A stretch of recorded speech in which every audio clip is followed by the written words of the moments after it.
Oy, magandang araw, no? Magandang araw po sa ating lahat.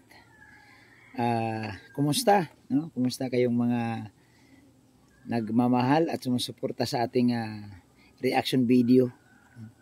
At sa araw na ito, no, yung ating pag-uusapan patungkol pa rin ito doon sa ating reaction nakaraan, no, yung tungkol po sa ambagan, no?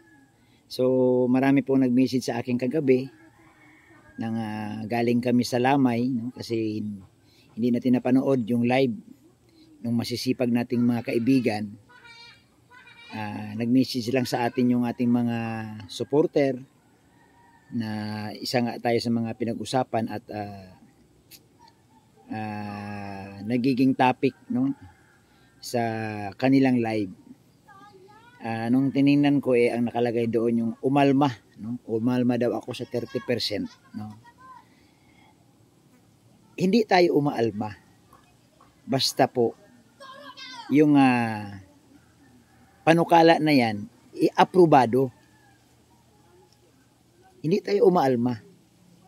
Ang sa atin lang hinahanap ko lang yung legality, no? Yung ito ba'y legit o baka naman gawa-gawa lang nila, no? Walang problema sa akin kung yan ba may basbas o talagang galing, no, galing kay Kuya Bal na 30% ang ibibigay. Why not? Sisikapin natin. Kasi nga nasa kalingap tayo. Ang hinihiling ko lang, no, ang hinihingi ko lang, ilabas kung sino ang may order nito. 'Di ba? Magbigay kayo ng solid evidence. Hindi lang pwede yung, kasi malaki naman ang views mo, dapat 30% ka. Dapat hindi ganun, no? Ito lang yung pag-usapan natin, no? Wala nang iba, no? Huwag na tayong mandamay, huwag na tayong, huwag tayong gumamit dito. Kung yan galing kay Kuya Bal, so be it. Ilabas nyo, ipresenta nyo. Kung usapan nyo ni Kuya Bal na pumapayag si Kuya Bal, why not? Yun ang tinatanong ko. Kasi nakaabang ako sa live ni Kuya Bal, kung anong announcement ni Kuya Bal, inaabangan ko kung tatanggalin ako ni Kuya Bal. Kasi sa nakaraang live ni Kuya Bal, kasama ako. Ako yung panghuling tinawag na tatanggalin, pero ang sabi ni Kuya Bal, tika lang, pag-uusapan pa yata yung kay Bobby TV. So nakakaabang ako sa live. Sino ba ang hindi nanonood sa live? Kaya nga ako nakagawa na ganitong reaction dahil sinusundan ko ang live ni Kuya Bal. Pag ilatag nyo dyan, ipakita nyo sa akin na yan order ni Kuya Bal at pirmado ni Kuya Bal. Ako mismo ang unang susunod. Ako mismo ang magsasabi pa sa iba. Pero kung ganito, no, na wala akong nakita, walang announcement si Kuya Bal sa kanyang live, alanganin yan. Alanganin yan. Dito siguro, huwag tayo masyadong pabida, no? Alisin natin yung bida-bidahan attitude. Pwede naman siguro maging bida-bidahan ka kung artista ka. Kung hindi ka artista, huwag kang magpabida-bida. No? Huwag mong sabihin galing yan sa founder. Alam nyo, ako, sa totoo lang, mga kababayan, likas akong masunurin. Dahil yan ang turo sa akin ng magulang ko. Sumunod, basta't nararapat. Pero kung pasundin mo ako, na galing lang sa'yo, tika lang, tanungin muna kita. Sino ba nag-order niyan? Sino ba nagbigay sa'yo ng mandato na i-announce mo yan? Kung si Kuya Bal ang may sabi at ang kailangan lang dito, solid evidence lang. Ipakita mo kung may written verbal si Kuya Bal, ipakita mo. Kung may video kayong usapan, ipakita mo. Ipakita mo na magkaalaman tayo. At susunod ako. Susunod ako. At may nagsabi pa sa akin na ipapatanggal daw ako. Di ba? Di ko alam mga viewers, correct me if I'm wrong. May nagsasabi pa na sampulan daw ako. Hindi, sampulan natin si Kuya Bobby. So parang lumalabas doon na tatanggalin ako. Nang dahil lang ba dyan? Nang dahil lang ba nasalungat kayo? Nang dahil lang ba may komisyon doon sa announcement nyo? Ang panlaban nyo, tanggalin? Or sasampulan? No? Pero kung gagawin nyo talaga yan, susunod pa rin tayo. Kung sasabihin ni Kuya Bal, wala na muna si Bobby TV sa Kalingap, sino ba naman ako? No? Sino ako para hindi sumunod? Oo. Sabi ko nga sa inyo, ako yung taong masunurin. Pero ako din yung taong magtatanong muna. Magtatanong muna. No? May nagpipiim nga may mga nagko-comment nga sa video na Kuya Bobby, baka tanggalin ka na kasi pinag-initan ka nila. Ganito na ba ang sistema ninyo? Na pag tinanong kayo, na pag may taong nagtatanong sa inyo about sa announcement nyo, ang panlaban nyo, sasampulan, tatanggalin, dahil ikaw ay inutusang tagapagtanggal, ikaw ay supervisor, ha? Wala pong problema. Ang sinasabi ko nga sa inyo, susunod ako. No? Basta't sinabi ni Kuya Bal, wala na po si Bobby TV sa Kalingap. Inalis na po natin. Siyempre susunod tayo dyan. Order yan ng founder eh. Sino ba naman tayo para hindi sumunod? Hindi po ba? Simple lang naman ang hinihingi ko sa inyo. Ang tanong ko lang, yan ba nga 30%? Galing ba kay Kuya Bal talaga yan? Sana wag madamay si Kuya Bal dito. Ha? Wag niyong gamitin si Kuya Bal na galing yan kay Kuya Bal. Kasi ang sinasabi ko dito, mag-ingat tayo sa bawat sasabihin natin, pag-isipan ng 10 beses. Lalo na po pagdating po sa pagkapirahan.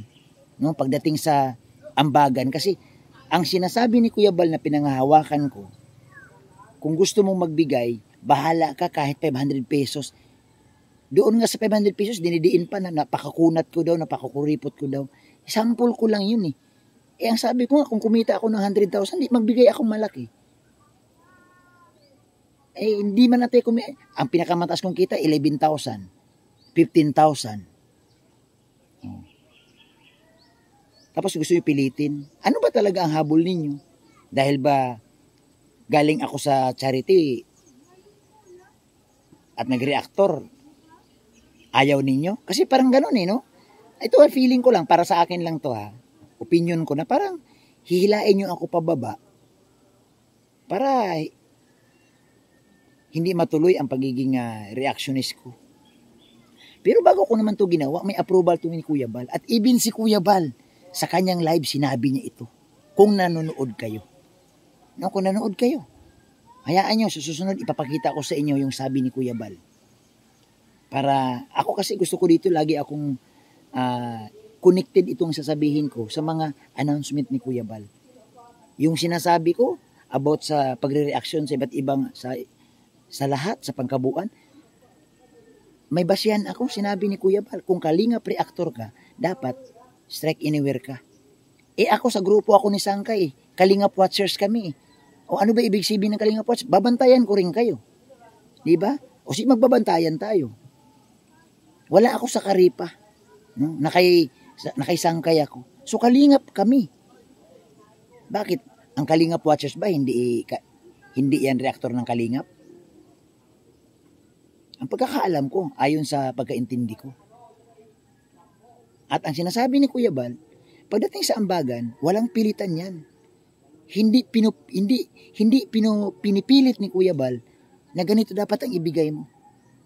Ang pakiusap nga ni Kuya Bal, sana nga sa kahit 500 lamang. Pero hindi yun Kung malaki ang kita mo na sa'yo, magbigay kang 50 mil, 20 mil, o kagaya sa inyo, na mapira kayo, o OFW kayo, sinasabi nyo, o di magbigay kayong malaki. Kasi malaki sahod nyo Mas malaki sahod nyo kumpara sa mga vlogger.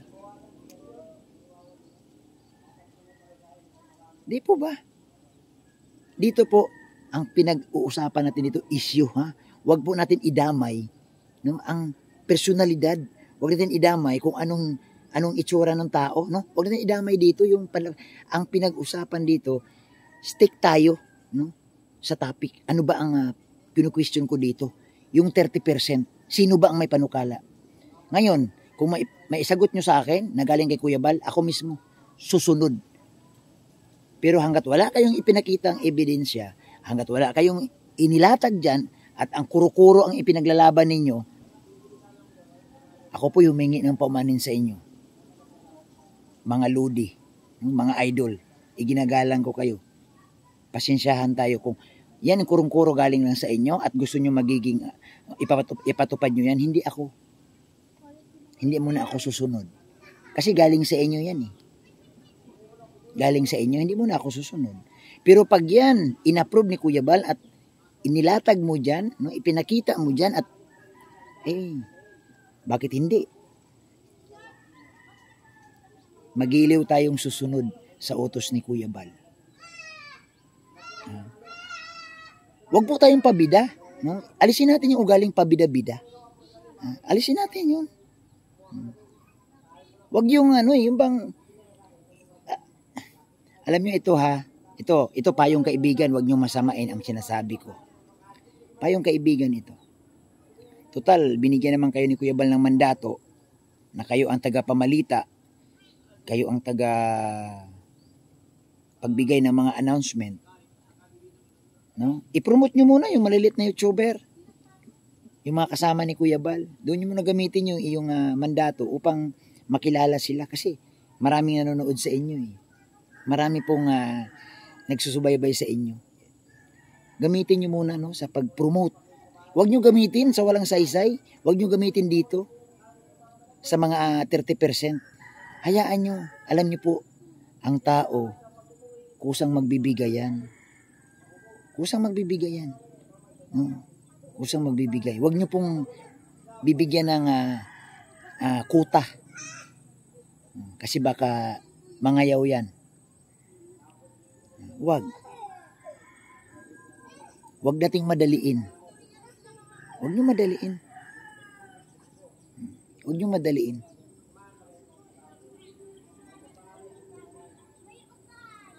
Yun naman, yun payong kaibigan, no? Ito po friendly reminder, huwag niyo pong masamain. Ako yung nakikiusap, huwag niyo pong masamain. Basta ang pag-usapan natin dito, issue, no? Yung tanong ko, sagutin niyo. Yung sagot niyo, sasagutin ko din. Yun lang ang hinahanap natin dito, no? Magiliw tayo, magaan nating tatanggapin kung ano po ang inuutos ni Kuya Bal. Di po ba? Ganun lang yun. Huwag yung alisin nyo na yung ako ang dito inuorderan ako ni Kuya Bal eh. Kami ang tagapagtanggal. Walang problema dyan. Ipakita nyo po sa akin ang pruweba. No? No, wag yung hearsay lang. Wag yung verbal. Pruweba. Kagaya ng ginawa ko, inilatag ko yung sinasabi ni Kuya Bal. Yung sinasabi ko, may supporting video ako na pinanghawakan ko ang sinasabi ni Kuya Bal na mag-reaction ka sa lahat. Pinanghawakan ko dito ang sabi ni Kuya Bal na walang 30%. Yun ang gusto ko. Ngayon, kung binigyan ka ni Kuya Bal ng utos or binigyan ka ni Kuya Bal na ikaw ang supervisor o tagapagtanggal, taga-masave, gawin mo na. Gawin mo na. So yun lang po ang ating reaction sa araw na ito. Salamat. Isang mapagpalang araw. God bless sa ating lahat.